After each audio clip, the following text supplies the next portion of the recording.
제가요 고등학교 1학년 때라고 생각이 드는데, 제가 고등학교 1학년 때 정말 부러웠던 연예인 한 분 계셨어요. 지금은 원로 쭉 되시는 분인데, 도시 오브에 나오는 이덕화 씨예요. 이덕화 씨가 참 부럽더라고요. 이유는 그거예요. 제가 고등학교 1학년 때 국민 드라마라고 할 수 있는 사랑과 진실에 이덕화 씨의 상대 역이, 그분이 참 미인이었거든요. 야, 어떤 저런 아름다운 여인과 연기를 하면 얼마나 행복할까. 오늘 그분을 모셨습니다. 예, 정일희 권사님 소개할 때요, 여러분 뜨거운 박수로 환영해 주시기 바랍니다. 정일희 권사님, 박수 주세요.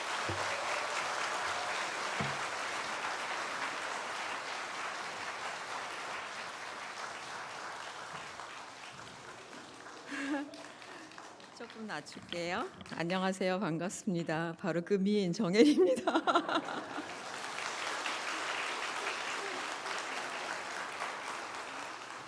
제가 여기 오기 전에 목양실에서 잠깐 목사님 뵀었는데요. 전혀 이런 얘기를 하지 않으셔가지고 저는 목사님이 저를 모를 수도 있다고 생각했거든요. 감사합니다. 아이 좋네요. 오늘 추수감사절 예배 이렇게 함께 드려주셔서 진짜 감사합니다. 저만 좋아요? 마스크를 하니까 그죠? 우리가 웃는 것도 잘 안 보여. 하지만 속으로 눈으로 활짝 웃고 계실 거라고 믿습니다.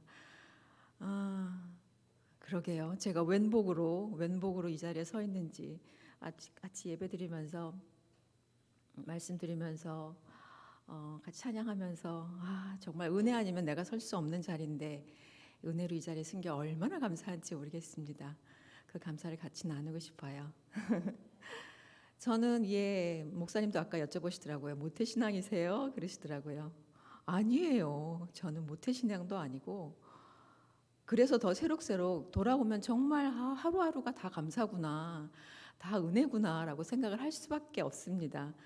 저는 그 고향이 전라남도 영광이에요. 아시죠? 굴비 많이 나는데 엄마 고향이 딱 굴비 나는 그 법성포거든요. 네, 저는 이제 그 읍내 쪽에 무령이라는 곳에 태어났는데 전혀 믿지 않는 집안이었고요. 그리고 오히려 굉장히 더 불상을 집에 있었던 적도 있었다고 해요. 제가 자랐을 때는 이미 이제 그런 것도 보이지 않았는데 그런 곳에 6남매 중에 막내로 태어났습니다. 그러니까 그냥 예쁨 많이 받은 그런 아이로 살았죠. 예수님, 하나님 얘기 들어본 적도 없는 것 같아요. 거기서는. 그런데 꽤 잘 나가는 집안이었고 저희 할아버지도 굉장히 유지셨고 한의원 하셨는데 전 뵌 적 없지만 정말 봉사를 많이 하시는 진정한 한의사셨나 봐요.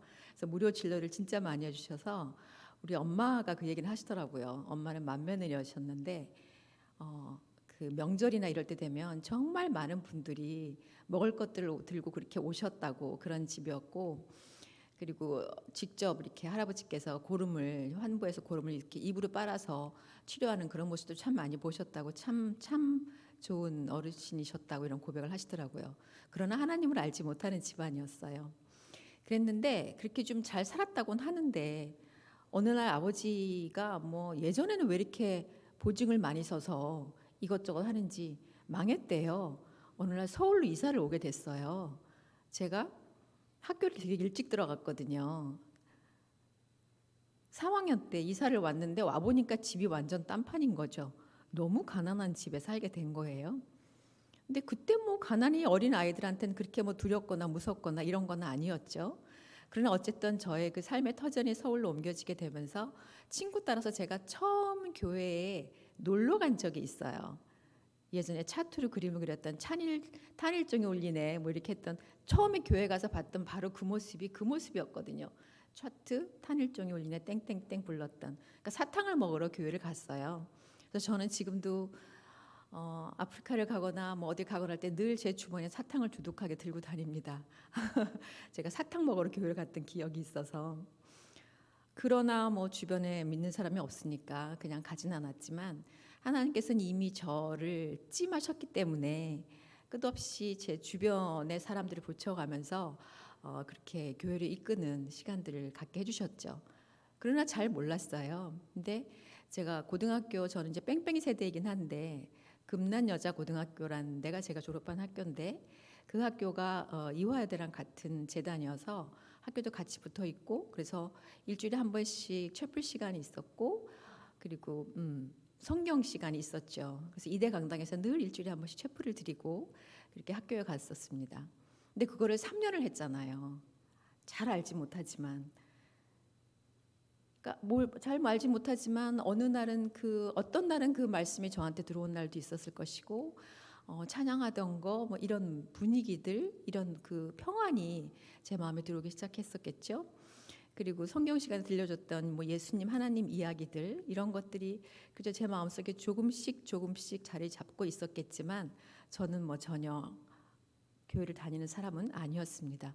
물론 그 중간에도 친구 따라서 한두 번 교회를 간 적은 있었어요. 고등학교 때. 근데 하나님을 알지 못하는 사람이었는데 고등학교 때 무용을 했는데 제가 현대 무용을 했는데 꽤 했어요.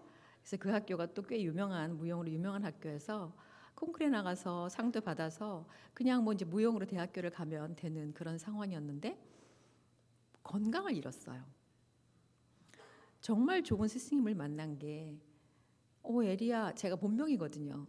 에리야 너 나랑 한번 병원 한번 가지 않을래라고 무용 선생님이 제 손을 붙잡고 병원에 갔는데 무용은커녕 뭐 아무것도 하면 안 되는 아이가 된 거예요. 그래서 약을 하루에 9번의 약을 먹는 그런 약보따리를 들고 오면서 뭐 무용은 그만하고 뭐 교련 체육 아무것도 하지 않는 그런 가만히 앉아 있는 학생이 됐죠. 그래서 대학교를 다른 걸 가야 하나? 이제 무용으로 대학을 가려고 생각했던 사람인데 갈 수가 없으니까 그냥 좀 쉬었다가 하는 게 나을 것 같아라고 하고 있는 와중에 제가 6남매 중에 막내인데 오빠가 4명이 있거든요. 근데 그 2명이 지금 부산 살아요. 한 명도 살았었는데 그 오빠는 하늘나라 먼저 갔고요. 한 명은 나주 사십니다. 큰 오빠는. 이 가장 친한 그 셋째 오빠 부산 사는 명지에 살고 있는 오빠가 그냥 저한테 뭐 탤런트 모집하더라? 한번 볼래? 그냥 그런 거예요. 근데 저는 그전에 탤런트가 되겠다는 생각을 해본 적도 없었기 때문에 그래? 그리고 아주 내성적인 아이가 그냥 시험을 봤어요. 뭐 1차, 2차, 3차 계속 붙기 시작하는 거예요. 해본 적도 없는데 실기 시험도 보더라고요. 그냥 했어요. 근데 대상을 받았네요. 깜짝 놀랐죠. 3,400 몇 명이 왔던 걸로 기억하니까 어쨌든 1등을 했으니까 그러면 뭐 3,400, 3,000 거의 500대 1이 되는 거잖아요. 그 제가 집에 이제 갔는데 뭐 뉴스에 발표를 할 거라고 하더라고요. 근데 집에 갔는데 집에 전화가 왔어요. 언제 발표가 나가지만 이미 이제 우리는 그날 공정하게 다 심사를 해서 정해졌기 때문에 알려준다. 그때 특선이라고 그랬어요. 그때는 대상을 받고 탤런트가 됐네요. 1978년도에 상금이 저한테 받은 게 200만 원이었어요. 서울 웬만한 변두리에 집 한 채였거든요. 그게 그렇대요 그때. 그래서 제가 엄마가 부엌에서 밥하고 계셨는데 엄마 나 돈 벌었어 이러는데 갑자기 또 눈물이 나는 거예요. 그러니까 아무 생각도 없고 제가 꼭 돼야 되겠다는 열망이 있지 않았기 때문에 저는 그냥 그에 놀래서 그런 표현을 했던 것 같아요. 알지 못하는 제가 탤런트가 됐으니 제가 할 줄 아는 거는 열심히 하는 거예요. 성실한 거. 그러니까 그때부터 정말 성실하게 해본 적이 없으니까 선배들이 하는 거 모든 책을 보고 현장을 보고 이러면서 이제 스스로 하는 그런 공부를 할 수밖에 없었는데 그러면서 굉장히 많은 사람들이 저를 찾기 시작했고 이제 우리가 흔히 얘기하는 인기라는 걸 얻기 시작했죠. 제가 나중에 탤런트 되고 나서 진정한 크리스찬이 됐을 때 제가 그때 깨달았어요. 저는 그때 탤런트 되게 달라고 기도한 적 없거든요. 근데 제가 만약에 무용을 했었다면 오늘 이 자리에 있었을까라는 생각도 해봐요. 그러니까 살면서 나는 그때 아파온 게 참 싫었어요. 다른 친구들은 그냥 그대로 다 갔으니까. 그런데 하나님께서는 저의 그 당신께서 예비하신 그 길을 예비해 놓고 저를 그 길로 끌고 오셔서 결국은 제가 하나님을 증거하는 사람이 되게 하고 그리고 또 저에게 긍휼을 은사를 주셔서 많은 어려운 그 이웃들을 같이 돌아보게 하면서 그것들을 전하게 하면서 그분들을 살려가는데 제가 도구로 사용되고 있다는 게 얼마나 감사한지 모르겠어요. 그래서 늘 생각을 하죠. 내가 지금 내가 계획한 대로 되지 않는다고 해서 그거는 나의 계획이고 나의 생각대로 되지 않는 것이지, 하나님의 계획은 그게 아니고, 하나님은 늘 나를 향해서 가장 최고로 좋은 계획들을 가지고 계셔서 때론 내가 이게 실패인 것처럼 느껴지지만 그것조차도 다 확고하게 계획대로 끌고 가셔서 결국은 하나님의 열심히 나를 만드시고, 그리고 저는 제가 참 감사한 게 그 하나님께 쓰시는 도구가 된 게 너무나 감사하고, 그리고 그게 감사일 뿐더러 너무 행복한 거예요. 제가 그 현장에 있고 그 어려운 사람들을 보고 그 순간 자체는 굉장히 가슴이 아프지만 그걸 같이 나눠서 그 삶에 제가 같이 이렇게 녹여져서 살아갈 수 있다는 그 자체가 너무나 행복해서, 하나님께서 나를 이렇게 만져가시는구나, 그게 얼마나 감사한지 모르겠습니다. 저는 그랬으면 좋겠어요. 여러분도 제가 느꼈던 것처럼 지금 내 뜻대로 되지 않는다고 해도, 저는 저라고 모든 게 제 뜻대로 되겠어요? 아니죠. 아시잖아요. 크리스천이라고 뭐 안 아픈가요? 힘든 일 없나요? 그렇지 않죠. 하지만 주님께서는 늘 가장 좋은 계획을 갖고 계시다는 것을 기억하셨으면 좋겠어요. 아멘. 정말 그게 얼마나 힘이 되는지 모르겠습니다. 아픈 걸로 말하면, 힘든 걸로 말하면 저도 꽤 겪었거든요.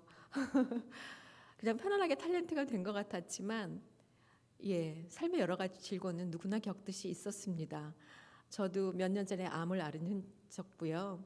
이제는 회복이 돼서 이렇게 저는 제가 암을 앓기도 했었습니다라고 얘기를 하는 시간까지 오게 됐고, 또 몇 년 전에 큰 교통사고를 당해서 죽을 뻔도 했었지만 하나님께서 온전하게 지켜주셔서 정말 제 순간 그때 기도가, 하나님 저 갈비만 나가게 해주시면 안 돼요 했는데 정말 갈비만 6대가 부러지고 뒤에다가 마취 주사를 달고 그 다음 주에 촬영을 하는, 얼굴은 전혀 아무것도 다치지 않아서 그런 시간까지도 주님께서 늘 지켜주셨다고 저는 믿거든요. 이렇게 지켜주신, 함께하신 하나님을 저는 정말 제가 하나님의 자녀인 것이 얼마나 감사한지 모르겠습니다. 그렇게 탤런트가 돼서 뭐 어쨌든 승승장구한다는 그런 시간들이 지나가는데, 그 시간들이 늘 행복하지는 않더라고요. 열심히 하는데, 밤을 많이 새면서 열심히 하고 늘 사람들이 나를 찾는데 어느 날 문득 이게 뭐지? 인간이 이렇게 살다 가는 건가? 라는 생각을 하게 됐어요. 그러면서 그때 저도 모르게 그 고등학교 때 채플 시간에 느꼈던 어떤 알 수 없는 평안함, 예수님, 하나님, 이런 것들이 그리워지고 갈급하는 마음들이 생기기 시작하더라고요. 그래서 시간이 되고 뭐 마음도 편안하고 모든 여건이 갖춰지는 날, 모자를, 그때는 이미 좀 많이 알려진 얼굴이 돼서 모자를 눌러쓰고 어떤 큰 교회에 기둥 뒷쯤에 앉아가지고, 여긴 기둥이 없네요. 뒤에서 뭐 하는지 다 보이네요. 뒷쯤에 앉아가지고 그렇게 목사님 설교를 들었던, 그렇게 예배를 드리기 시작하는 시간들이 생기게 됐습니다. 근데 그러다가 어느 순간부터 그 말씀들이 저한테 조금씩 들어오기 시작하니까 시간이 되면 갔던 그 예배를 시간을 만들어서 가게 됐고, 스태프들에게도 나중에는 장소나 이런 것 때문에 어쩔 수 없이 방송 펑크 때문에 주일날 촬영을 해야 되는 경우가 생각보다 참 많거든요. 제가 예배 드릴 수 있는 시간만 좀 빼달라는 그런 부탁을 하면서 교회를 다니게 됐어요. 그러니까 방송국 쪽에도 이제 이렇게 좀 소문이 났죠. 어머, 정혜리는 탤런트, 저 사람은 크리스찬이더라라는 이런 이제 소문들이 나기 시작하면서 이곳저곳에서 이제 기독교 매체에서 저를 찾게 됐습니다. 근데 제가 그 새롭게 하소서 프로그램도 꽤 오래 6년을 진행을 했고, 그리고 CTS의 내가 매일 기쁘게, 그 첫 전신이 오늘도 임마누엘이라는 프로그램이었는데 그 간증 프로를 사실 20년을 진행을 했거든요. 그러니까 20년 동안 굉장히 많은 크리스찬들을 만나게 됐죠. 근데 그 시간도 처음에 CTS에서 이렇게 맨 처음엔 사실 새롭게 해서 라디오에서 섭외 요청이 왔는데, 이제 말씀이 저한테는 좀 많이 들어온 시기여서 이거를 해야 되나 말아야 되나 갈등이 좀 많이 되더라고요. 이 간증 프로그램은 골수 예수쟁이들이 하는 건데 라는 생각이 있는 거예요. 그러니까 제가 그게 안 된 거죠. 근데 하나님이 왠지 저를 부르는 것 같아서 노를 못 하겠는 거예요. 그런데 마침 다른, 또 제가 라디오를 종종 했었는데 다른 공중파 FM에서 제가 좋아하는 음악 프로그램에서 MC도 같은 섭외가 들어온 거예요. 갈등을 하게 되더라고요. 이쪽은 돈도 2배나 준대. 그리고 내가 좋아하는 음악 프로야. 시간도 2배고. 근데 여기는 기독교 방송인 거죠. 돈도 되게 조금 준대. 근데 노가 안 되는 거예요. 왜냐하면 하나님이 저를 부르시는 것 같았어요. 그래서 갈등을 하다가 안 되겠다고 마지막 날은 그래 하지 뭐 이러면서 제가 할게요라고 이제 고백을 했어요. 근데 제가 나중에 그런 간증을 하곤 했었습니다.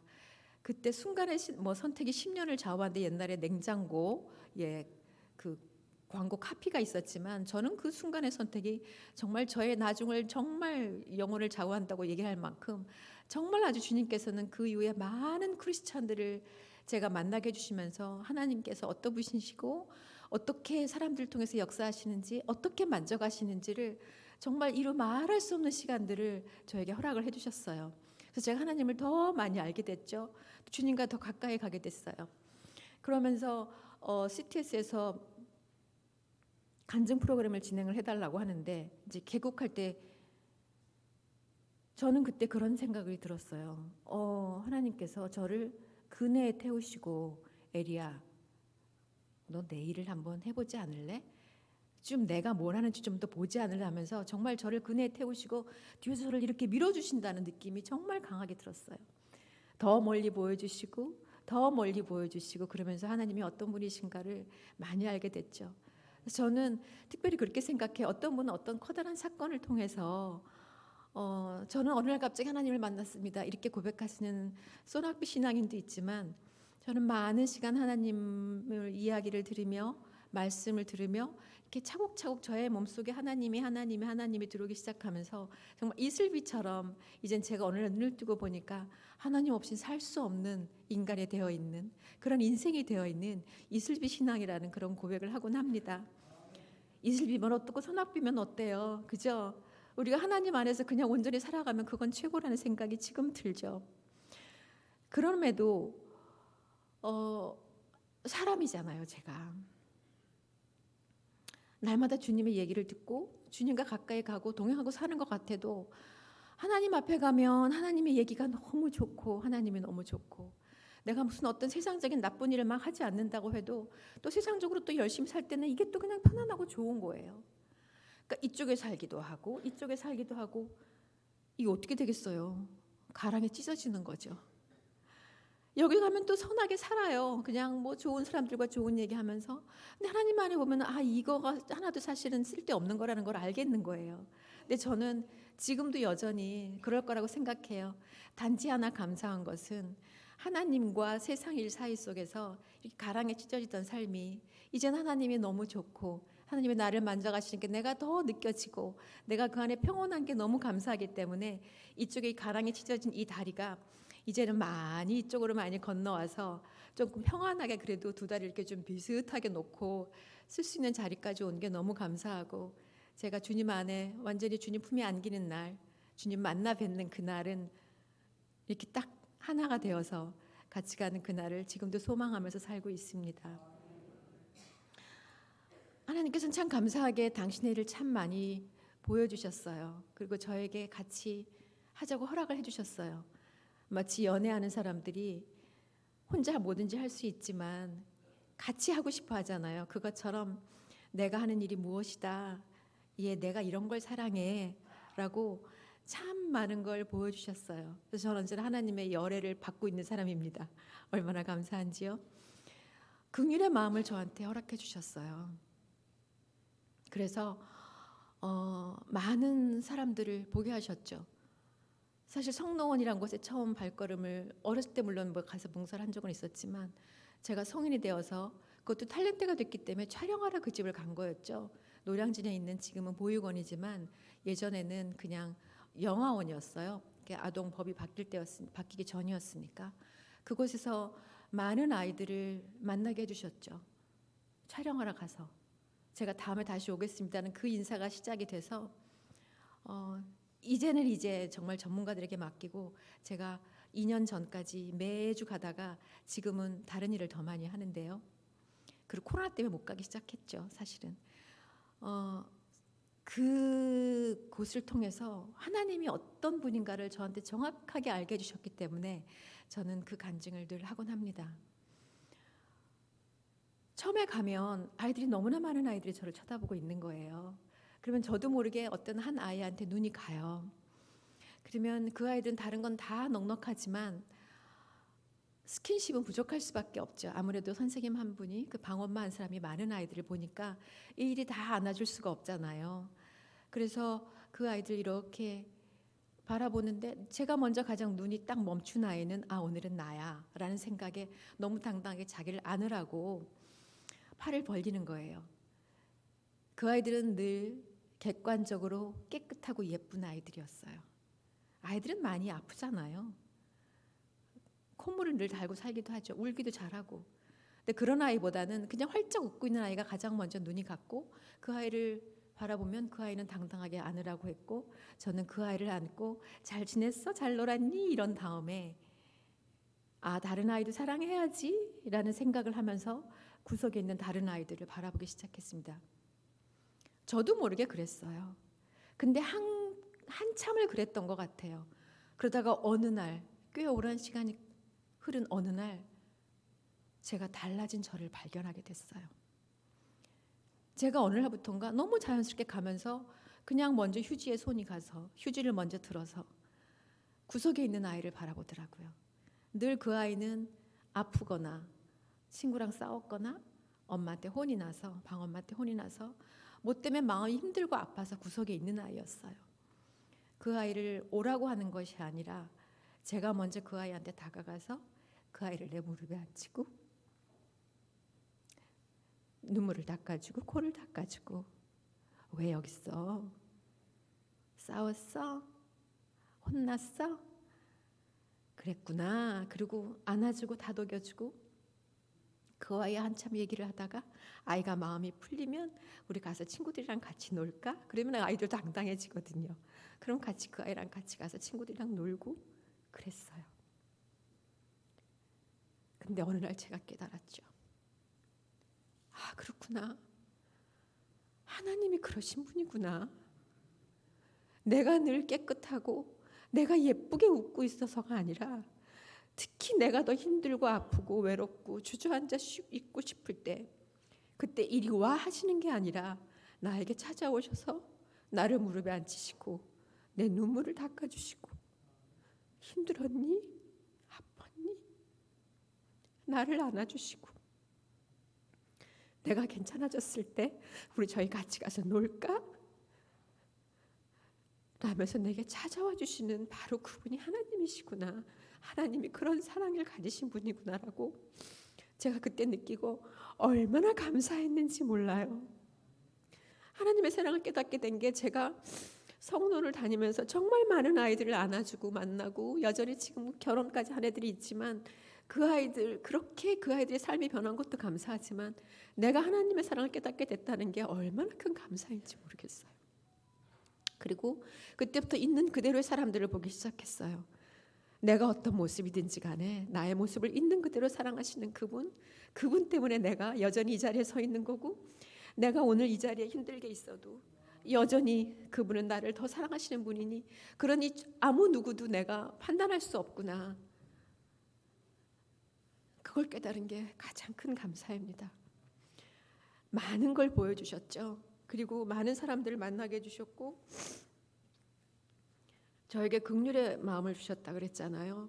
노숙인들을 만날 수 있었고 아픈 사람들을 만날 수 있었고 장애인들을 만날 수 있었고 때로는 그분들을 만나고 다니면서 그리고 그 월드비전을 통해서 제3세계의 사람들을 만날 수 있게 해주셨어요. 늘 감사하고 좋았습니다. 행복했죠. 저는 제가 꽤나 사랑이 있는 사람인 줄 알았어요. 사람들이 다 저에게 정말 사랑이 많은 사람이라고 얘기했고 저도 그런 줄 알았어요. 그 사람들이 있는 곳이면 정말 저는 뭐 맨홀이든 어디든 마다하지 않고 찾아갔고 너무 좋아했거든요. 그래서 저는 사랑이 있는 줄 알았어요. 그런데 그조차도 하나님께서 제게 사랑을 부어주시지 않으면 제가 할 수 없는 일이라는 것을 깨닫는 어떤 계기가 있었습니다. 제가 월드비전 친선대사로 일을 하고 있잖아요. 꽤 오래됐어요. 근데 2007년쯤으로 기억을 하는데 그때는 제가 뭐 다니면서 아동들을 참 저희가 만난 아이들은 다 저는 결혼을 하고 싶었고 그 아이들을 저의 후원 아동으로 삼아서 그렇게 일을 하고 그랬을 때예요. 그런데 예전에 MBC가 이제 그때는 여의도에 있을 때였고 MBC 방송국이 여의도에 이제 월드비전 본사가 여의도에 있거든요. 그래서 대각선에 있어요. 근데 어느 날 녹화를 하는데 제가 날마다 촬영을 하고 있으니까 녹화 없는 날 얘기를 해야 되는데 도저히 그럴 수가 없다고 스텝이 가장 이렇게 매니저한테 전화를 해서 내 씬이 별 이제 안 남은 시간을 알아가지고 찾아왔더라고요. 근데 조그만 쪽지 하나를 내밀었어요. 근데 거기에 뭐라고 써 있었냐면 가나 조슈아 말라리아로 사망, 장례비 50불 지불 이렇게 써 있는 거예요.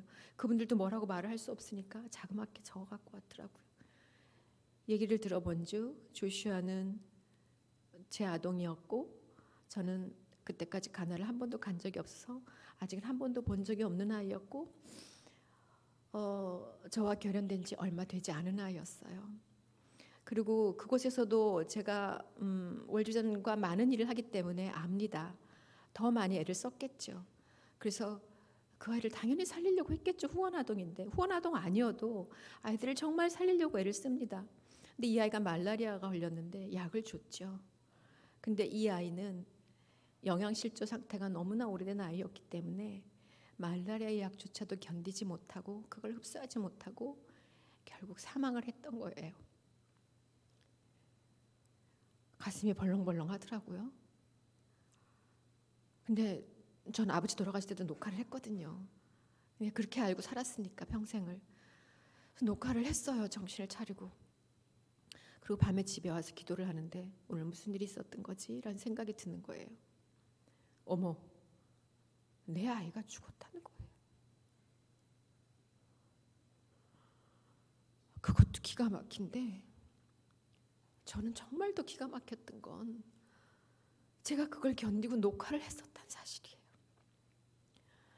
많은 분들이 얘기해요. 얘 네 아이랑 다르지 걔가 어떻게 똑같냐.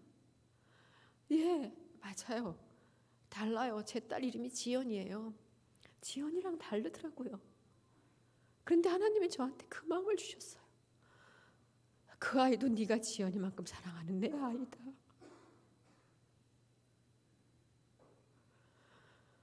그 마음을 주시더라고요. 제가 정말 견딜 수가 없었어요.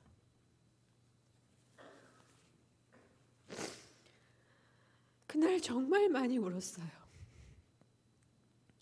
그리고 그날 이런 기도를 하기 시작했습니다. 하나님, 저는 주님의 일을 하는 게 너무 좋아요. 그런데 저에게 하나님께서 이 일을 시키려면 저에게 끝없는 사랑을 부어주시지 않으면 저희는 이 일을 계속할 수 없습니다. 저에게 사랑을 부어주세요. 여전한 기도입니다. 지금도 아이들을 만날 때 엊그저께도 우크라이나 돕는 행사를 일을 했는데 여전히 그거예요. 하나님, 저에게 사랑을 부어주세요. 하나님이 이 땅을 사랑하고 이 사람들을 사랑하는 것만큼 그 사랑을 저에게 부어주세요.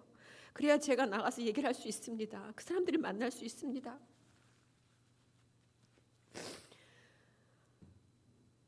그리고 그날 이후 제가 깨달았습니다. 아이들은, 힘든 사람들은 기다려주지 않는다는 것도. 그 아이에게 후원을 시작했지만 너무 짧았기 때문에 이 아이는 이미 영양실조가 걸려서 그거를 견딜 수가 없는 상황이 돼버린 거예요. 힘든 사람들은, 어려운 사람들은, 마음으로 힘든 사람들도 마찬가지죠. 지금 당장 손을 내밀어서 도와주지 않으면 견딜 수가 없을지도 몰라요. 그래서 사실은 그 전에 제가 아이들을 100몇 명을 이미 후원하고 있었는데 제가 지금 돈을 벌 수 있으니까 그 다음날 월드비전에 전화했어요. 저 100명을 더 할게요. 그랬더니 선생님 그러지 마세요. 이미 너무나 많이 하고 계시는데 예, 알아요. 저 못할 수도 있어요, 나중에. 그러나 지금 제가 일을 해서 이 일을 할 수 있으니 저 100명 더 살릴 수 있을 것 같아요. 저 하겠습니다. 그래서 시작했던 그 100명의 아이들을 더 늘려가면서 사실 제가 지금은 300명의 아이들을 못해요. 고백하건대. 그러나 얼마 전까지 지금 아이들이 좀 줄었어요. 제가 그때만큼 돈을 못 벌거든요. 아프고 나가지고. 근데 어쨌건 뭐 혼자 안 해도 되는 거니까 같이 하면 되는 거니까 혼자 하는 것도 오만이에요. 전 그럴 수 있을 줄 알았어요. 그것도 제 교만이었다는 걸 깨달았습니다. 기다려주지 않는다는 걸 알게 되면서 그때부터 사람들에게 우리 같이 해요. 사람 생명을 살리는 건 정말 같이 해요. 같이 해요라고 얘기를 정말 그때부터는 제가 나서서 하게 된 것 같아요. 저 사실 나서서 혼자 하는 게 즐거웠던 사람이지 우리 같이 해요라는 얘기를 잘 못하던 사람이었거든요. 이미 이런 일을 하고 있음에도 불구하고.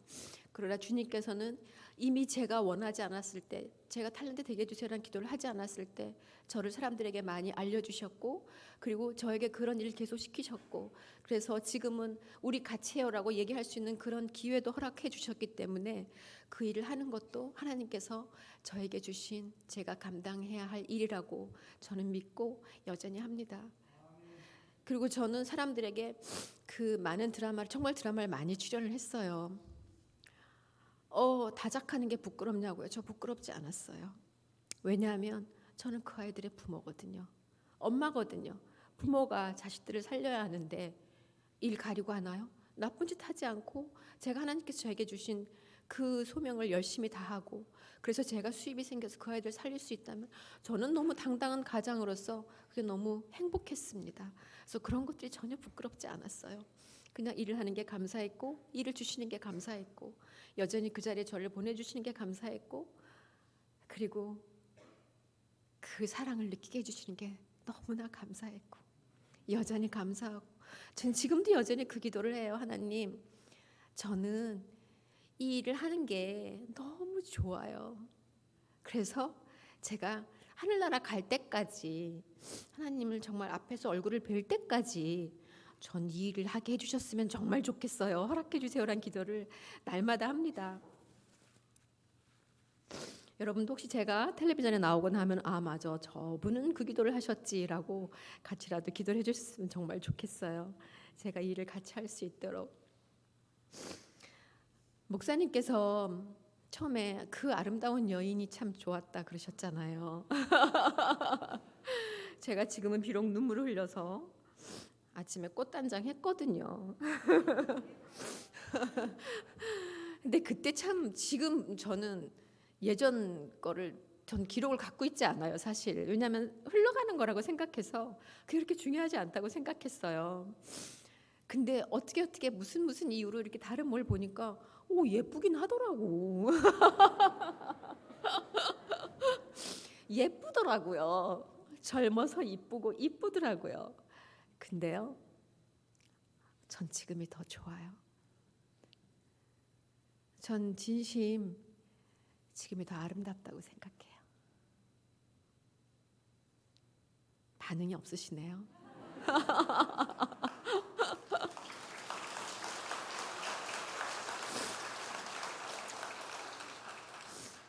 이런 거를 엎드려서 절 맞는다고 하더군요.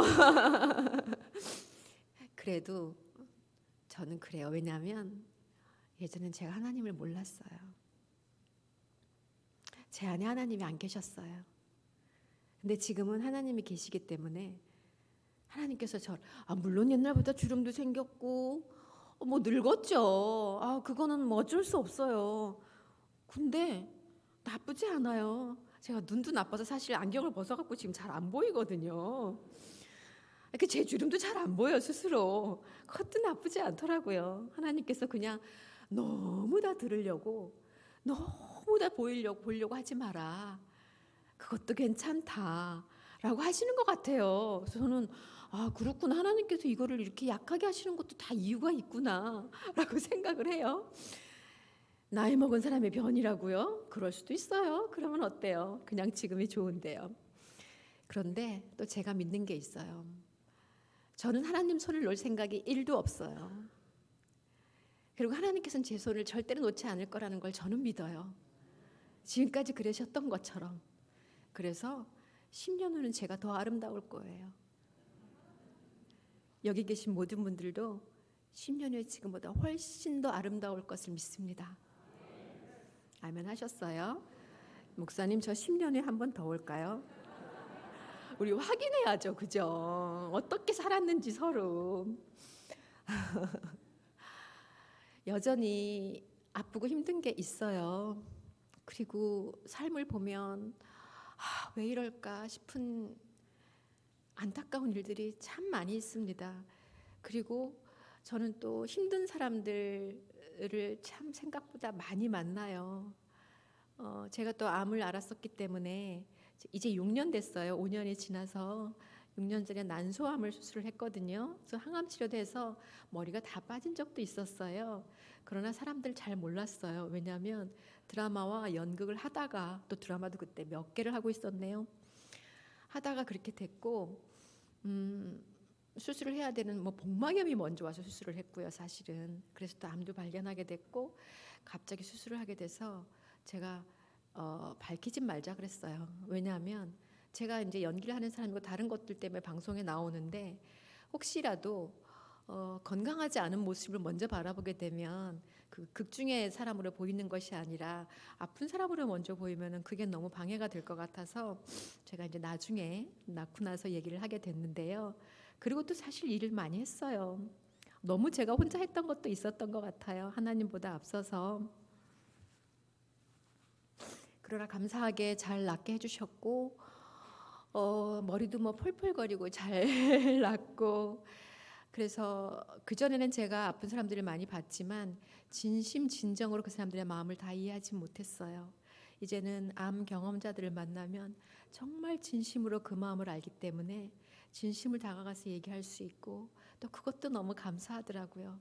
그리고 그분들이 무엇을 가장 두려워하고 무엇을 가장 아파하는지를 저에게 알게 해주신 것도 너무 감사한 거예요.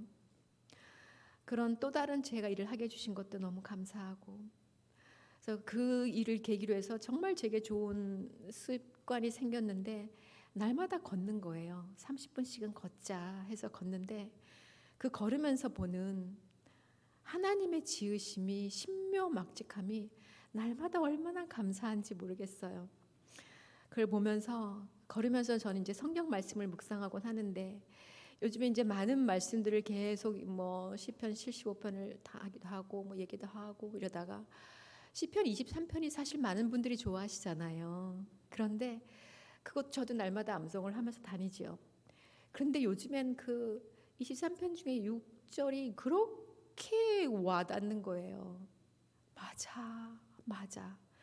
내 평생의 선하심과 인자하심이 반드시 나를 따르리니 내가 여호와의 집에 영원히 살리로다. 아멘. 하나님 감사해요. 반드시 나를 따를 거잖아요. 그래서 저 오늘 저 다시 그 행복한 동행을 보면서도 너무 깜짝 놀랐어요, 목사님. 저 사실 저 제목 몰랐거든요. 딱 들었는데 어머, 맞아. 우린 날마다 다시 그 행복한 동행을 하고 있는 거예요.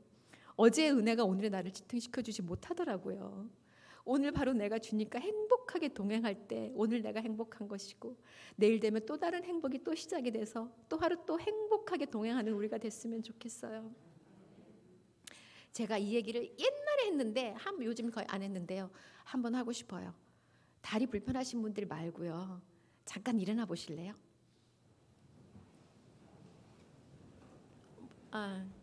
불편하시면 안 일어나셔도 돼요.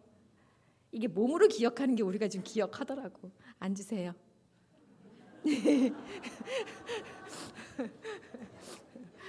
죄송해요. 한 번만 더 일어나 보세요. 감사합니다. 앉으세요. 뭘 믿고 그렇게 앉으세요? 응? 뒤도 아무도, 제가 보니까 뒤돌아보는 분이 3분밖에 안 계셨어요. 뭘 믿고? 의자가 있는 걸 아는 거죠. 믿죠. 하나님이 우리와 항상 함께 하겠다고 하셨는데, 우리는 나를 받쳐주는 의자만도 하나님을 생각지 못하고 계세요, 있어요 하면서 살아가는 삶인 것 같아요. 항상 함께 하신다는 그 하나님 믿고 우리 같이 행복하게 동행하는 우리가 됐으면 정말 좋겠습니다. 감사합니다. 사랑합니다.